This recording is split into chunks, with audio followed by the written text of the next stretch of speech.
Tonight, Jason Gesser resigns his position as Assistant Athletic Director after facing accusations of sexual assault.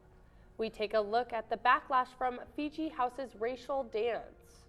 And Vote for Me, fake voter information being spread around campus. Murrow News 8 starts now.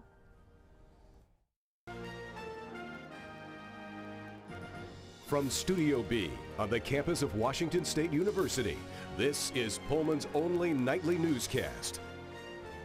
This is Murrow News 8. Good evening, I'm Bree Childress. And I'm Jennifer Forsman. Welcome to Murrow News 8. Breaking news tonight, Jason Gesser officially submitted his letter of resignation this afternoon after facing allegations of sexual assault and misconduct. The story first came to light through an article published by the Daily Evergreen on Thursday. Yesterday, Alyssa Dubois filed a complaint alleging that Gesser groped her and tried to kiss her without her permission. In this letter, Gesser said, "I am deeply saddened at the recent circumstances in my private life have created a distraction for the department and university. To the young woman I made feel uncomfortable, I respectfully have a different recollection of the situation you've described, but acknowledge that I should have never been in the situation in the first place, and I apologize. I truly never meant to cause you harm." Controversial videos surfaced last night of WSU's fraternity Phi Gamma Delta performing a culturally offensive skit to various sororities. Vanessa McMahon reports live from Greek Row with updates. Vanessa? That's right, Bree. Last night, members of the WSU Phi Gamma Delta fraternity, otherwise known as Fiji, performed serenade skits to various sororities while dressed up in offensive costumes imitating Polynesian culture. The fraternity members wore grass skirts and used the hashtag FijiIslander2018. Videos of the controversial performances circulated around social media last night, but have since been taken down. The Fiji Islander ritual has been an annual tradition of Phi Gamma Delta for years now. The Center for Fraternity and Sorority Life released a statement today saying that these actions are unacceptable, and today they are hosting a forum in the Cub. The forum is to discuss and educate on cultural appropriation and stereotypes. Former ASWSU President Jordan Frost this morning tweeted this morning saying that he called Greek leaders to discuss the situation and that student affairs officials are reaching out to students to try to correct the situation. Reporting live from Greek Row, I'm Vanessa McMahon with Murrow News 8. Back to you at the desk, Jenny. Volunteer firefighters put out a small field fire south of Pullman at a WSU farm on Monday. One of the small fires flared up and burnt into some stubble. Whitman County Fire District 12 volunteers out of Pullman and District 14 volunteers from Colton Uniontown were called to the fire. The fire burned 10 acres. WSU's honeybee pollinator program received a $1 million donation this past weekend. WSU recognized alumni Ken and Sue Christensen at Saturday's football game against Eastern Washington. Their donation contributes to the funding for a new honeybee and pollinator research facility to be built on campus. Still in the fundraising phase, the program seeks an additional $11.5 million to reach their $15 million goal for the new facility. The honeybee and pollinator research program focuses on Pacific Northwest beekeepers, colony health, and the interactions between pollinators and viruses. The Black Student Union continues to impact incoming WSU students with dancing, meeting new people, and discovering a sense of community all in one place at the Black Lives Summit. From the Black Women's Caucus to Black Men Making a Difference, all 4 breakout sessions had their own unique twist, but all had one thing in common.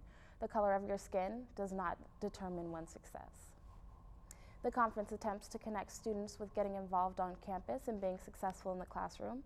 The Black Student Union continues to strive to change lives and build a stronger community. Washington State University continues to grow. Carissa Slater shows how this year's incoming freshman class could affect your life and campus and classes. Accepted approximately 4,500 incoming new students, leaving some students to find housing off campus and some never before classes full. Well, if you're not a freshman, you can't apply for residence hall. We can't give you a place to live. This is like the largest incoming freshman class we've seen in over 10 years, and so you're kind of on your own there. Beyond Jared, over 200 other students had to find other housing arrangements. So it looks like we're going to have about 604 more freshman students this year than we've ever had before. So we'll have 4,543 freshmen. That's a 15. Basic 100 level courses have seen waitlists increase and maximum capacities obtained.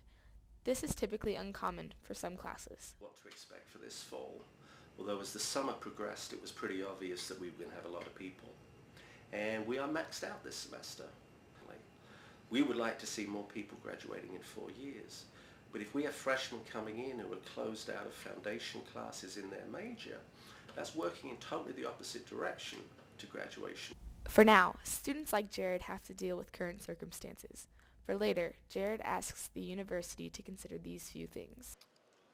I mean, I would say give other options. You know, when you call, you can't just say, you know, we don't have anything for you, we can't help you. Carissa Slater, Murrow News 8. When we come back, a Pullman man gets arrested for immorally communicating with a 14-year-old. And you may want to get your bike ready for Bike to Work Week when Murrow News 8 continues.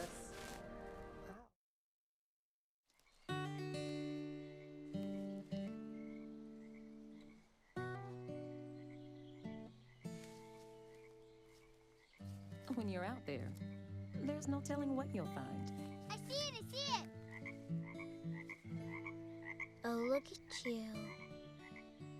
There are some moments only the forest can inspire.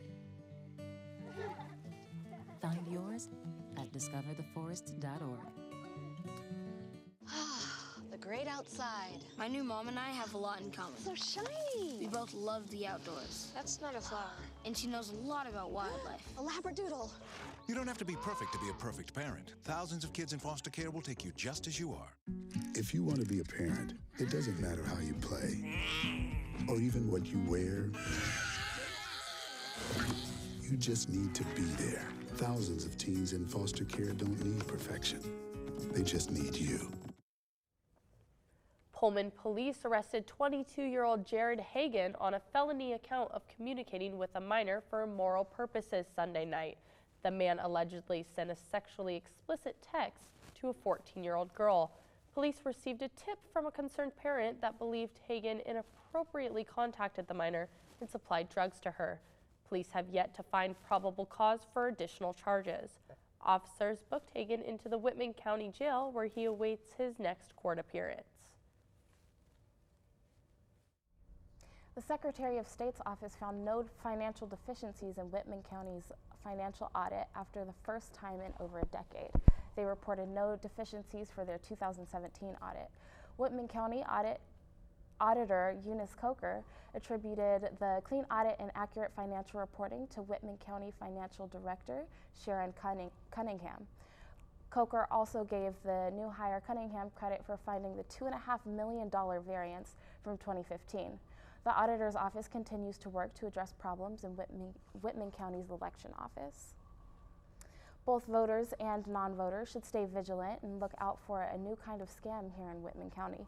An entity calling itself Center for Voter Information mailed letters to residents claiming their voter status as inactive and asking them to fill out the attached form. The material also includes a prepaid envelope to send it back. However, in a press release from the Whitman County Auditor, Eunice Coker said, the letters from the Center for Voter Information are not an official form.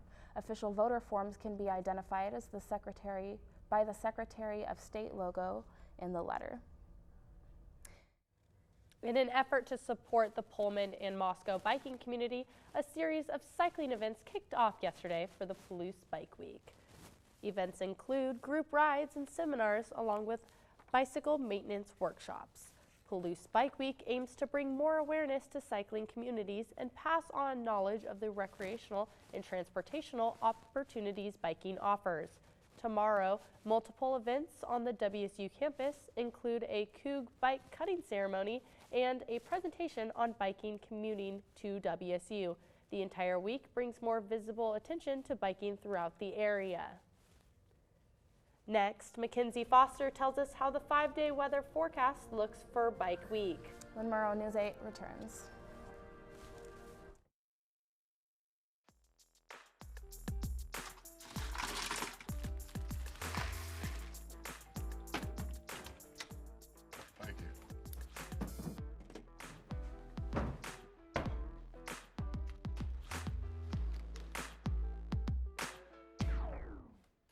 king. Go fish! In your face! In your face! The smallest moments can have the biggest impact on a child's life. Take time to be a dad today. Can you help me with this? My new dad teaches me all kinds of stuff. Sure. He helps me with homework. That would be 3.6795. Thanks. Yep.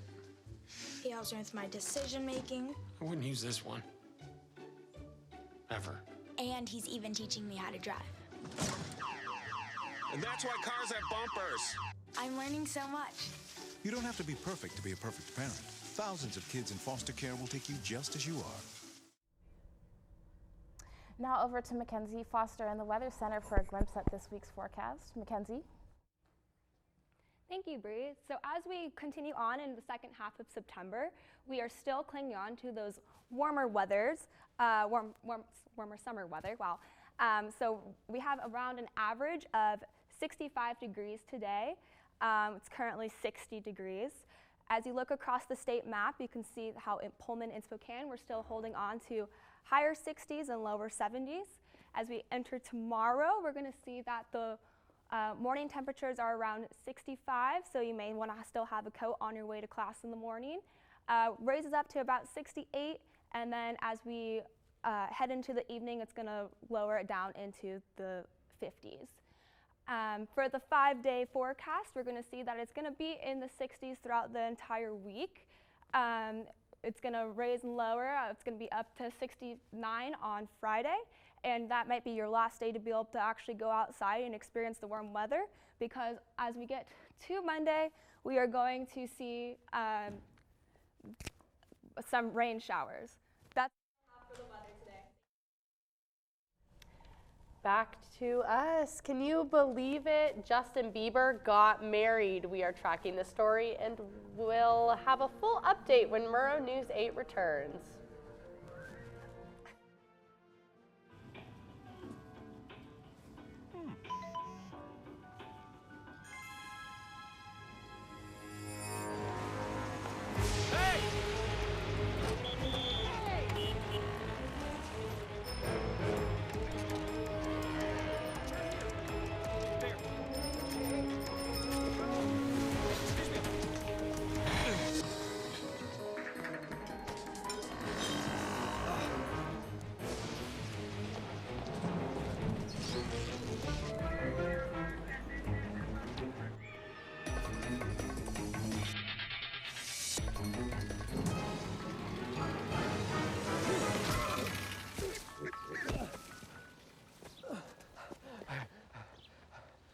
So, same time next week? Well, of course. Put away a few bucks, feel like $1 million. For free tips to help you save, go to Feed the Pig. Pop icon Justin Bieber and supermodel Hailey Baldwin, daughter of Steve Baldwin, got married Thursday at a New York City courthouse, according to People magazine. Bieber proposed to Baldwin back in July. A source told People the couple will follow up with a religious ceremony with family and friends soon. The couple rekindled their relationship back in May following a rumored breakup with Selena Gomez. Bieber's mom tweeted Friday, "Love is unconditional." Wow, I cannot believe that. Isn't Crazy, that he's great off for the market. For Justin Bieber. I know, Justin Bieber finally off the market. We never thought that would happen, now did we? I was Team Selena, but I'm okay with it.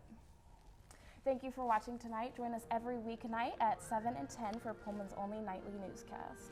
Have a great evening, and don't forget to follow Murrow News 8 on Facebook and Twitter. Good night, Pullman.